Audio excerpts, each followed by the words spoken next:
Hello, happy Friday. It's Wednesday currently, so it's not so good. Welcome to episode 19 of your Daily Strength Coach podcast.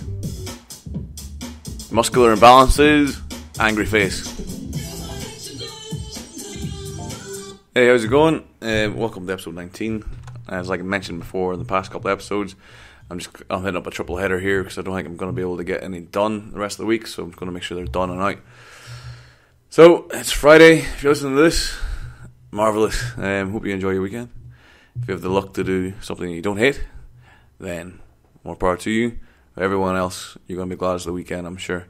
Hopefully you all got planned a big Saturday session or a Friday night deadlift session, something to get you going for the weekend. And again, I'm just taking this topic off the powerlifting forums on the bodybuilding.com website, just because it's a pretty good little mind for problems and stuff. Okay, so today's topic comes from a thread started by Hey It's Skin, entitled Angry Face, Muscular Imbalances. Hello everyone. I was hoping I could get some feedback from the bodybuilding.com community in regards to inner hip strength and squats. It wasn't I who noticed this, but my friend who was with me that day. When I squat, once I reached depth, I would typically shift my body to the right. After several sessions of lifting, I realized that the right side of my inner hips are caving very slightly in as I hit depth, forcing my body to turn slightly. Does anyone know what to do to fix the issue? I'm also in the process of strengthening my right hip flexors, but I'm not sure how to deal with this minor issue turned major. Thanks everyone.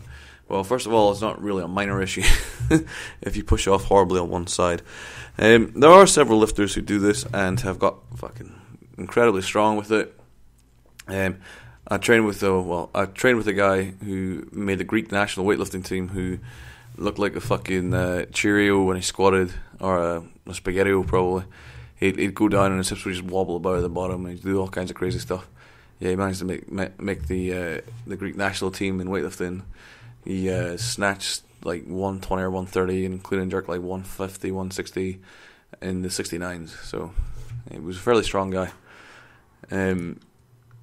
But he had the same issues, so it might not necessarily be an issue because this guy managed to make the national level in a very strong weightlifting team with some horrific squat patterns. So never say never, first of all. Isaku 900 offers probably the best advice on this topic. He says it's likely not some muscle is weak or strong, but you have something wrong impeding normal movement on one side. Go see a PT, physio, or sports chiro. Yeah, there you go, nail on the head. Outside of seeing a professional, which is probably a good idea, hint hint, there are some things you can try. You can look at doing some box squats and above parallel, fixating on your hip position, and then you can do some pause squats, possibly with some bands around your knees. Bands around the knees will just give you some kinesthetic feedback. Sit down full depth, pause for 3 to 5 seconds to take away any form of elastic movement, and then stand up using your shoulders, and then just fixate your eyes on your hips if you have a mirror, and just look what's going on. Some other things you can try doing some single leg movements, building up using that. Single leg press, maybe performing a biased volume on one side. So if you think your right side, so you sit off to typically you'll sit towards the strong side. So if you sit towards your right side, then it could be that there's something wrong with the left hand side, like there's a movement issue, as has already been alluded to, which is probably the correct answer. Or in the odd case that there's some fuck up going, like you're sitting away from an injury, or you're sitting away from a weak point in the movement.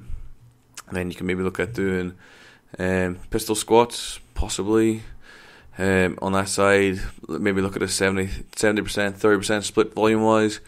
Until the strength comes back, then you can either move the 50% split, or you can just chop it. Probably best keep it in though, if that's what will help fix it.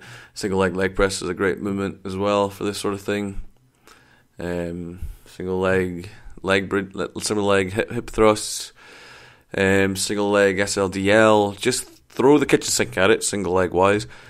Perform a bias split, so 70%, 30%. and work on a couple of movement drills like a high box squat and a deep pause squat with some band tension around your knees, and see how you go with that for like 3 or 4 weeks and see how it tracks.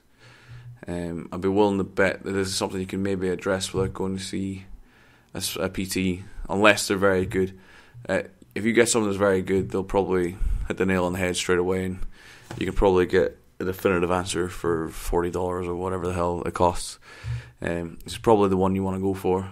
But if you don't want to spend the money and you want to listen to some guy on the internet who's now talking to you via YouTube, then you can try this kind of battery of you can throw this at it, see what happens. Probably not going to do anything, but you can give it a shot. Certainly a problem I've seen with plenty of lifters.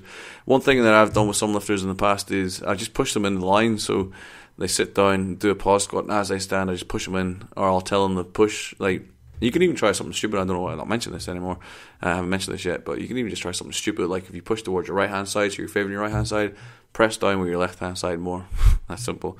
I sit off to one side, or I used to sit. I've sat off to one side in the past, and I haven't seen anything with it. I managed to fix it just by pressing more with one side.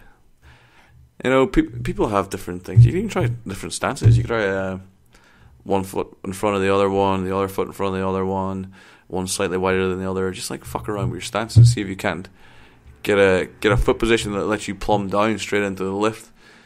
You know, there's a whole different way. Like, just because you don't have to be symmetrical when you lift, although it's ideal. Not everyone's symmetrical. I mean, Dmitry Klokov takes a split stance when he does squats, and he's an Olympic silver medalist. So, you know, it's not necessarily you have to be perfect when you do these things. You can work around it. Generally, the body will find a way if you put enough stress on it. If you let it recover. There's not really much more to be said on this topic, to be honest. Just a couple of hints and tips that you can maybe try, or some ideas maybe. But yeah, probably seeing a PT or chiro or a physio is probably a good idea. Okay, that's not PT as in British PT, physical or personal trainer. A physical therapist as in an American PT, not a personal trainer. Fuck that. Go see a medical healthcare professional. Not PT. Okay, until next time. Hope you enjoy your weekend. And I'll see you next Monday. Again, questions, comments, leave them below. Email me any questions you got, speedpowerperformance@gmail.com. And until next time, this is Mark of your Daily Strength Coach podcast, signing out. Goodbye.